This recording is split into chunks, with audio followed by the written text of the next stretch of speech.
السلام علیکم ناظرین، میں ہوں معیز اور آپ دیکھ رہے ہیں معیز اسلامک اینڈ انٹرسٹڈ چینل۔ تمام مسالک کے علماء کرام کے نئے بیانات کو سننے کے لیے ہمارے ویڈیو کو شیئر، لائک اور سبسکرائب کریں تاکہ آنے والی ہر ویڈیو کی نوٹیفیکیشن 10 آپ کو ہر محرم وقت کا ملتی رہے۔ روزہ رکھنا مسنون ہے، ساتھ 11 کا یا 9 کا شامل کر دیا جائے۔ حضور جب تشریف لائے مدینہ المنورہ میں تو حضور نے دیکھا کہ یہود روزہ رکھتے تھے، تو پوچھا تم روزہ کیوں رکھتے ہو؟ تو انہوں نے کہا کہ حضرت موسیٰ علیہ السلام کو قبطیوں سے اس دن نجات ملی تھی۔ تو فرمایا حضرت موسیٰ علیہ السلام کا حق ہمارے اوپر زیادہ ہے۔ تو حضور نے روزہ رکھا اور پھر فرمایا کہ اگلے سال اللہ نے چاہا تو ہم ساتھ ایک روزہ اور شامل کریں گے تاکہ ان سے مشابہت نہ ہو جائے۔ عددی مشابہت سے بھی بچنے کے لیے حضور نے کہا کہ ہم 2 رکھیں گے۔ تو روزہ اگر عاشورے کا رکھنا چاہیں تو اس کے لیے سنت یہ ہے کہ ساتھ یا 9 کا شامل کریں یا 11 کا شامل کریں۔ تو جو افضل ترین روزے ہیں ان میں سے عاشورے کے روزوں کا بھی شمار ہوتا ہے۔ تو اگر ممکن ہو تو جن کو اللہ نے صحت عطا کی ہے، تو آج کل اتنی شدت کی گرمی بھی باقی نہیں رہی، تو وہ یہ روزے رکھیں، ذکر و فکر کے اندر ان ایام کو گزاریں، اپنے والدین کی قبروں پر، اعزاء و اقرباء کی قبروں پر ہر جمعے کو جانا چاہیے۔ اس کے علاوہ بھی جب موقع ملے، یہ رواج جو پیدا ہو گیا ہے کہ 9 محرم کو یا 10 محرم کو مٹی ڈالنے کے لیے وہاں قبرستان میں جایا جاتا ہے، یہ 8 10 15 سال سے شروع ہوا ہے، جبکہ اس کی کوئی اصل نہیں ہے۔ تو اگر آپ روٹین سے جاتے ہیں تو آپ کو ہر جمعے کو جانا چاہیے والدین کی قبروں پر، اور وہاں جا کے ہر جمعے کو سورہ یاسین کی تلاوت کرنی چاہیے۔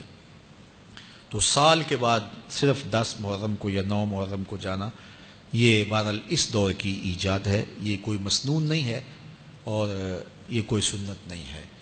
تو روٹین سے اگر کوئی جانے والا ہے تو چلا جاتا ہے تو کوئی حرج نہیں ہے۔ تو باقی یہ بڑے اشرف ایام ہیں، بابرکت ایام ہیں، اور ان کو بہت ساری نسبتیں حاصل ہیں۔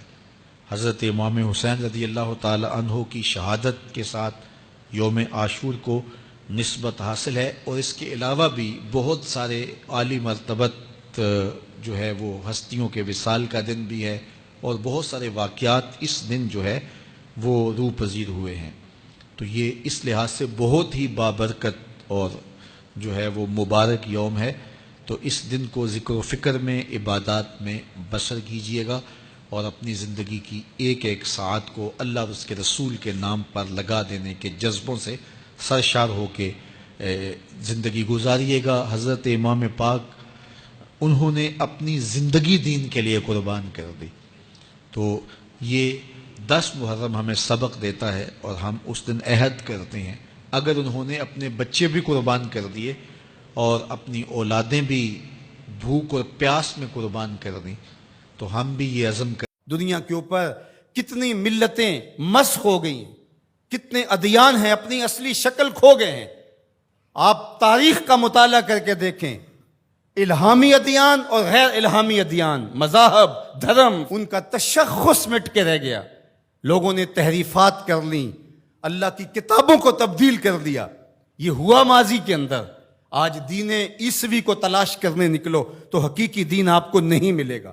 دین موسوی کو تلاش کرنے نکلو تو تمہیں اللہ کا وہ منزل دین اپنی اصل شکل میں نہیں ملے گا۔ آج دنیا کے کسی بھی الہامی مذہب، کسی بھی پیغمبر کے دین کو تلاش کرنے نکلو تو اپنی اصل شکل کے اندر تمہیں کوئی دین نہیں ملے گا۔ کیوں؟ کہ ان ادیان کے اندر دینوں کو بچانے والا حسین نہیں تھا۔ دین محمد قیامت تک اصلی شکل میں اس لیے موجود ہوگا کہ حسین نے اس دین کو بچا دیا۔ تو قیامت تک یہ دین اصلی شکل میں، اصلی صورت میں، اپنی اصلی حیت میں موجود رہے گا۔ اقبال کہتے ہیں کہ بڑی بڑی سلطنتیں بھی قائم نہ رہی، آل ساسان بھی دم توڑ گئے، رومیوں کا جو ہے وہ فر و فال بھی باقی نہ رہا، ادیان بھی مسخ ہو گئے، ان کی تعلیمات بھی مسخ ہو گئے۔ منگولوں نے دنیا کے اوپر کیا کچھ نہیں کیا، لیکن منگولوں کا دبدبہ بھی باقی نہ رہا۔ لیکن کہا کہ اے حسین، تیرے نام سے زندگی کا ساز آج بھی بج رہا ہے۔ اس کی کیا وجہ ہے؟ اس لیے کہ جو ساز تو نے چھیڑا ہے وہ کبھی مدھم ہونے والا ہے ہی نہیں ہے۔ اور پھر اسی سر حادثہ کربلا کے اندر اقبال کہتے ہیں حضرت امام حسین رضی اللہ تعالی عنہ کے حضور عقیدتوں کا خراج پیش کرتے ہوئے، اے صبا اے پے کے دور افتادگاں، اے صبا اے پے کے دور افتادگاں، اے ہوا جو دور افتادہ لوگوں کی آواز کو، پیغاموں کو پہنچایا کرتی ہے، اشک ماں بر خاک پاک او رساں، کہا کہ میں تو پہنچ نہیں سکتا، میرے یہ اشک اٹھا لے اور حسین کے قدموں میں جا کے رکھ دے۔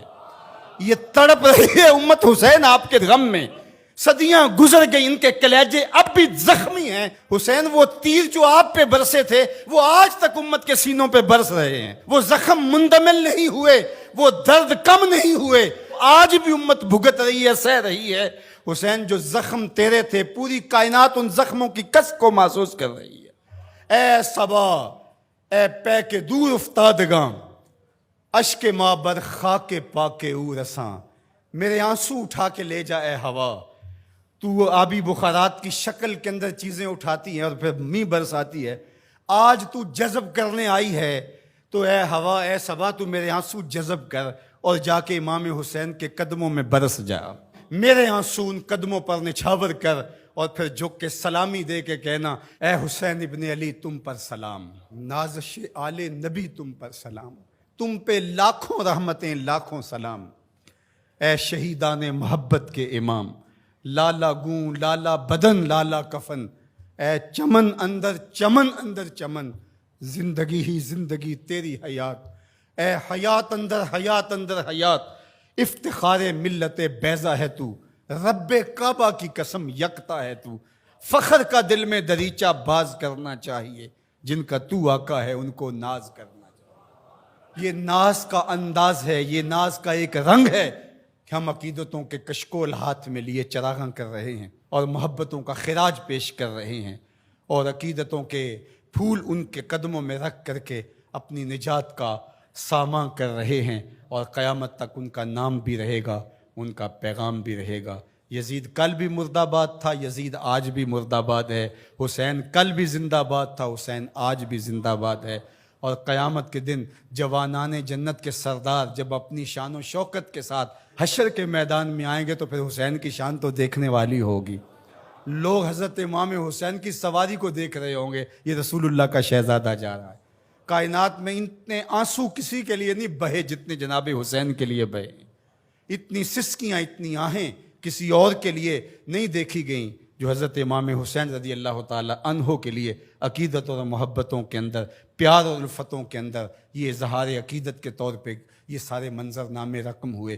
اللہ ان کے نقوش پاک کی برکتیں ہماری روحوں میں اتار دے۔ یزید کی سلطنت نے اسلام کے لیے کیا کیا؟ مجھے بتاؤ، کون سے حکمران پیدا کیے؟ یزید کا اپنا بیٹا تخت پہ بیٹھنے کے لیے تیار نہیں تھا، اور جس خاندان کو کاٹ دیا گیا، اور ذرا حسین ابن علی کی نسل دیکھو، جعفر صادق کس نسل سے ہیں، باقر العلوم کس نسل سے ہیں، حضرت غوث اعظم کس کے شہزادے ہیں، حضرت داتا گنج بخش علی حجویری کس کے بیٹے ہیں، اور حضرت معین الدین چشتی اجمیری کس کے بیٹے ہیں۔ آج زمانے کو جو بھی دیا ہے حسین کے بیٹوں نے دیا۔